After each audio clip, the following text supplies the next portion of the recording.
নমস্কাৰ। আজিৰ আমাৰ বিষয়বস্তুটো হৈছে বন্ধুত্ব। বন্ধুত্ব শব্দটো শুনাৰ লগে লগে নিশ্চয় আপোনালোকৰ ল'ৰালিৰ দিনবোৰলৈ মনত পৰিছে, মোৰো মনত পৰিছে। চাওকচোন সময়বোৰ কেনেকৈ পাৰ হৈ যায়। সিদিনা স্কুললৈ গৈছিলোঁ, কেতিয়া হাইস্কুল পালোঁ, কেতিয়া কলেজ পালোঁ, কেতিয়া বিয়া পাতিলোঁ, দুটা সন্তানৰ পিতৃও হ'লোঁ। লাহে লাহে চুলি দাড়িও পকি আহিল। সময়বোৰ কিমান গতিশীল, সকলো সলনি হৈ গ'ল। কিন্তু বন্ধুত্ব নামৰ শব্দটোৰ যেন কোনো সলনি নহয়, সেনেকুৱা এটা ভাৱ হয়। বন্ধুত্ব এনে সম্পৰ্ক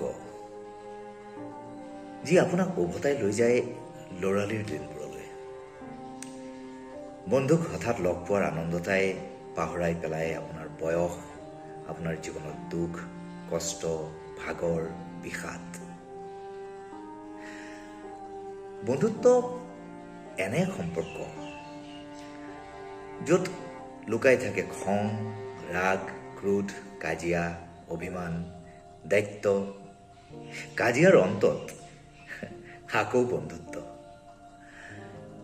মই ভাবোঁ বন্ধুত্বত অহং থাকিব নালাগে, বন্ধুত্বৰ মাজত জেদ থাকিব নালাগে। বন্ধুত্বৰ মাজত থাকিব লাগে মৰম, সন্মান, বিশ্বাস, সহায় আৰু সহানুভূতি। কিয় জানো ল'ৰালিৰ বন্ধুবোৰ সময় বাগৰাৰ লগে লগে সলনি হৈ যায়। একোটা সংস্থাপন পালে, বিয়া বাৰু পাতিলে, ঘৰ সংসাৰ কৰিলে, ধন সম্পত্তি বাঢ়িলে, ক'ব নোৱাৰাকৈ অহং ভাৱত ফুলি গংগাটোপটো হেন হৈ পৰে। বন্ধুত্ব বুলি ক'লে মই মোৰ খুৰাহঁতলৈ মনত পেলাওঁ। 80ৰ দশকৰ আগৰ যিসকল ব্যক্তি, তেওঁলোকৰ বন্ধুত্ব আজিৰ তাৰিখৰ লগত নিমিলে। মই দেখিছোঁ খুৰাহঁতৰ বন্ধুবোৰ আজিও লগ খালে ইজনে আনজনক আঁকোৱালি ধৰে, মুখত হাত ফুৰাই মৰম কৰে, ইজনে আনজনৰ পৰিয়ালৰ খবৰ লয়, ল'ৰা ছোৱালীৰ খবৰ লয়, ল'ৰা ছোৱালীৰ শিক্ষাগত অৰ্হতাৰ খবৰ লয়। কেতিয়াও অহং ভাৱত কোনো এইটো নকয় যে মই কটন কলেজৰ প্ৰিন্সিপাল হৈ ৰিটায়াৰ্ড হ'লোঁ, মই এজন DC হৈ ৰিটায়াৰ্ড হ'লোঁ, মই আমুক, মই তামুক। এই অহং ভাৱটো তেওঁলোকৰ মাজত দেখা পোৱা নাযায়। ইজনে আনজনৰ স্বাস্থ্যৰ খবৰ লয়, মূৰত হাত ফুৰাই দিয়ে, মুখত হাত ফুৰাই দিয়ে, মৰম কৰে, ক'ব নোৱাৰাকৈ দুধাৰি চকুলো বৈ আহে। সেই যি মৰম বন্ধুত্বৰ মাজত মই দেখাত 40ৰ দেওনা পাৰ কৰাৰ পাছত আজি উপলব্ধি কৰিছোঁ, 80ৰ দশকৰ পাছত আমি যিসকল জন্ম হ'লোঁ বা 80ৰ দশকত আমি যিসকল জন্ম হ'লোঁ, তাৰ পাছত হয়তো এই বন্ধুত্বৰ যি মজা, যি আনন্দ ক্ৰমান্বয়ে হ্ৰাস পাইছে নেকি বাৰু। আজিৰ তাৰিখত প্ৰত্যেকেই একোখন শীতল যুঁজত নামি পৰিছে।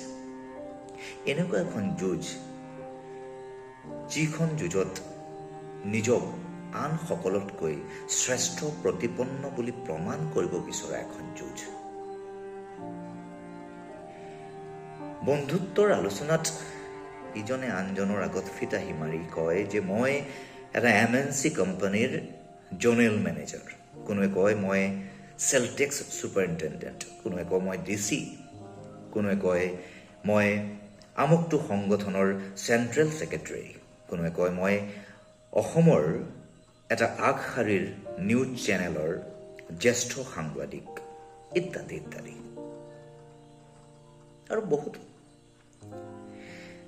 এক আচৰিত যুঁজ। ইয়াত হেৰাই যায় প্ৰকৃত বন্ধুত্ব। সেই বন্ধুবৰ্গৰ মাজৰে যিজন বন্ধুৱে এখন টমটম চলাই জীৱন নিৰ্বাহ কৰি আছে। তেওঁ মৌন হৈ শুনি থাকে সকলোৰে কথাবোৰ।